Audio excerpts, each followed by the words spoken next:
Hi students, today we are going to learn a new poem, Sea Fever, written by John Masefield. This is the picture of the author. He was born on 1878 and died on 1967. He was an English novelist, playwright and poet. He also called the Poet Laureate of the United Kingdom. He was awarded the Shakespeare Prize in 1938. His most famous works include The Midnight Fog, The Everlasting Mercy, Sea Fever, and The Box of Delights. Sea Fever, written by John Masefield. In the poem, he depicts the passion for the sea and longing for a sailor's adventurous lifestyle. Also express the speaker's nostalgic wish to return to the ocean as the place of freedom and adventure. The poem centers the irresistible call of the sea, and the title itself conveys the speaker's return to the sea. This is all about the poem. Firstly, I will read the poem. You have to listen carefully. I must go down to the seas again, to the lonely sea and the sky, and all I ask is a tall ship and a star to steer her by, and the wheels kick and the wind song and the white sails shake, and a grey mist on the sea's face and a grey dawn breaking. I must go down to the seas again, for the call of the running tide is a wild call and a clear call that may not be denied. And all I ask is a windy day with the white clouds fly, and the flung spray and the blown spume and the seagulls crying.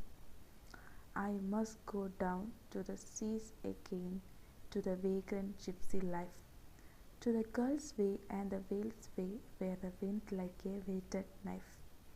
And all I ask is a merry yarn from a laughing fellow rover, and a quiet sleep and a sweet dream when the long trick's over.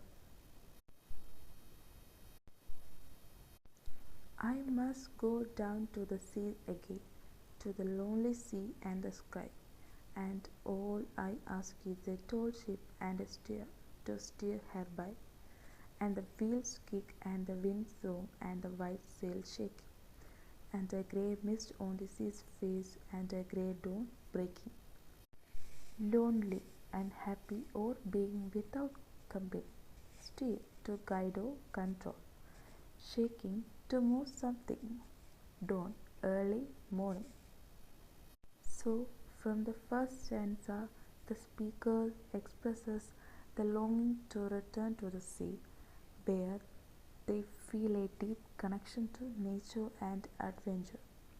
The imagery captures the raw beauty of the ocean, a tall ship guided by a star, the physical sensations of the wheel and wind, and the haunting yet serene atmosphere of mist and dawn. It reflects the speaker's yearning for freedom, solitude, and invigorating life of a sailor. I must go down to the seas again, for the call of the running tide is a wild call and a clear call that may not be denied. And all I ask is a windy day with the white clouds flying, and the flung spray and the blown spume and the seagulls crying. Tide, the regular change in the level of the sea. Denied, to state that something is not true. Blown spume, the rising waves breaking into foam. In this stanza, the speaker feels an irresistible pull to return to the sea, describing the wild and clear call of the tide as something that cannot be ignored. The imagery highlights the dynamic and untamed nature of the ocean, with a windy day, flying clouds, ocean spray, and crying seagulls. It conveys the speaker's deep connection to the vitality and freedom of the sea, celebrating its energy and allure.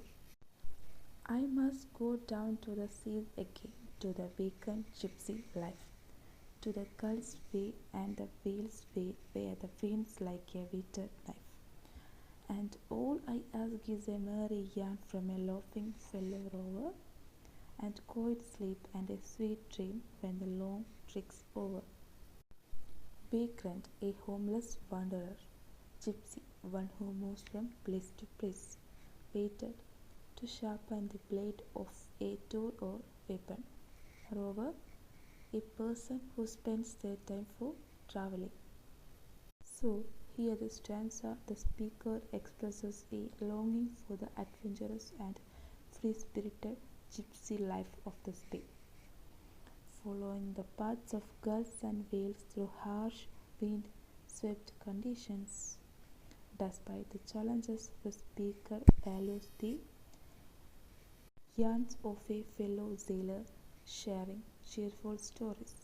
The stanza concludes with a desire for peace and rest after the journey, symbolizing contentment and fulfillment after a life of exploration and adventure. I must go down to the seas again, to the lonely sea and the sky, and all I ask is a tall ship and a star to steer her by, and the wheels kick and the wind song and the white sail shake, and a grey mist on the sea's face and a grey dawn breaking. I must go down to the seas again, for the call of the running tide is a wild call and a clear call that may not be denied. And all I ask is a windy day with the white clouds fly, and the flung spray and the blown spume and the seagulls cry. I must go down to the seas again, to the vagrant gypsy life, to the gulf's way and the whale's way where the wind's like a whetted knife. And all I ask is a merry yarn from a fellow laughing rover, and quiet sleep and a sweet dream when the long trick's over. So the poem depicts the passion for the sea and the longing for the sailor's adventurous lifestyle, and also expresses the place of freedom and the irresistible call of the sea. So this is the explanation of the beautiful poem Sea Fever, written by John Masefield. I hope you understand clearly. That's all. Thank you.